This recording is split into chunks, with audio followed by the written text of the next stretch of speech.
Bom dia, graça e paz. Vamos a mais uma leitura bíblica, nosso projeto Lendo a Bíblia com o Pastor. Nossa leitura hoje encontra-se em Gênesis capítulo 41. Nós vamos ler do verso 1 até o verso 36, que diz assim: 2 anos inteiros se passaram e o faraó sonhou que estava em pé na margem do rio Nilo. Em seu sonho, viu 7 vacas gordas e saudáveis saírem do rio e começarem a pastar no meio dos juncos. Em seguida, viu outras 7 vacas saírem do Nilo. Eram feias e magras e pararam junto das vacas gordas à beira do rio. Então as vacas feias e magras comeram as 7 vacas gordas e saudáveis.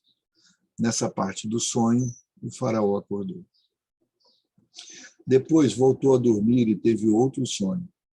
Dessa vez, viu 7 espigas de trigo cheias e boas, que cresciam em um só talo. Em seguida, apareceram mais 7 espigas, mas elas eram murchas e ressequidas pelo vento do leste. Então as espigas miúdas engoliram as 7 espigas cheias e bem formadas.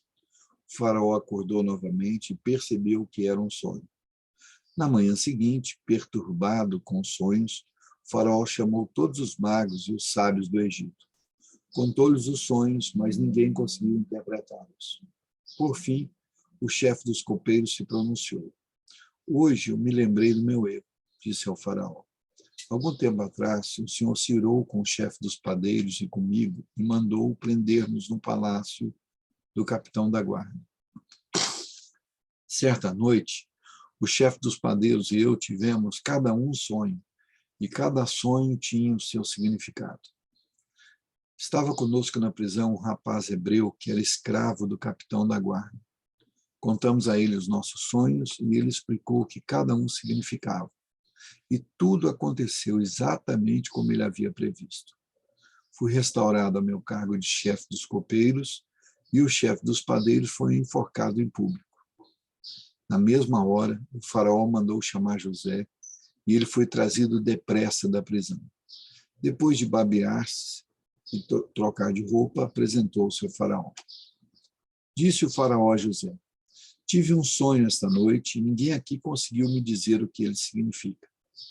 Soube, porém, que ao teu ouvir um sonho, você é capaz de interpretá-lo. José respondeu: essa capacidade não está em minhas mãos, mas Deus pode revelar o significado ao faraó e acalmá-lo. Então o faraó contou o sonho a José. Em meu sonho, eu estava em pé na margem do rio Nilo e vi 7 vacas gordas e saudáveis saírem do rio e começarem a pastar no meio dos juncos. Em seguida, vi saírem do rio 7 vacas feias e magras que pareciam doentes. Nunca vi animais tão horríveis em toda a terra do Egito. Essas vacas feias e magras comeram as 7 vacas gordas. Contudo, não parecia que haviam acabado de comer as outras vacas, pois continuavam tão magras e feias quanto antes. Então acordei. Em meu sonho, também vi 7 espigas de trigo, cheias e boas, que cresciam em um só talo. Em seguida, apareceram outras 7 espigas, mas elas eram murchas, miúdas. As espigas miúdas engoliram as 7 espigas saudáveis. Contei os sonhos aos magos, mas ninguém foi capaz de dizer o que significam. José respondeu: os 2 sonhos do faraó significam a mesma coisa. Deus está dizendo ao faraó de antemão o que ele vai fazer. As 7 vacas saudáveis e as 7 espigas de trigo cheias representam 7 anos de prosperidade. As 7 vacas feias e magras e as 7 espigas miúdas e ressequidas pelo vento do leste representam 7 anos de fome. Acontecerá exatamente como eu descrevi, pois Deus revelou ao faraó de antemão o que ele vai fazer.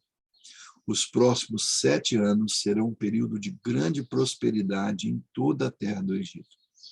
Depois haverá 7 anos de fome tão grande que toda essa prosperidade será esquecida no Egito, pois a fome destruirá a terra. A escassez de alimentos será tão terrível que apagará até a lembrança dos anos de fartura. Quanto ao fato de terem sido dois sonhos parecidos, significa que esses acontecimentos foram decretados por Deus e ele os fará ocorrer em breve. Portanto, o faraó deve encontrar um homem inteligente e sábio e encarregá-lo de administrar o Egito. O faraó também deve nomear supervisores sobre a terra para que recolham 1/5 de todas as colheitas durante os 7 anos de fartura. Encarregue-os de juntar todo o alimento produzido nos anos bons que virão e levá-lo para os armazéns do faraó. Mande-os estocar e guardar os cereais para que haja mantimento nas cidades. Desse modo, quando os 7 anos de fome vierem sobre a terra do Egito, haverá comida suficiente. Assim a fome não destruirá a terra. Aleluia! Louvado, engrandecido seja o nome do Senhor. Que o Senhor Jesus, em sua graça infinita, complete essa palavra em nossa mente, em nosso coração. Amanhã nós retornaremos com mais um Lendo a Bíblia com o pastor.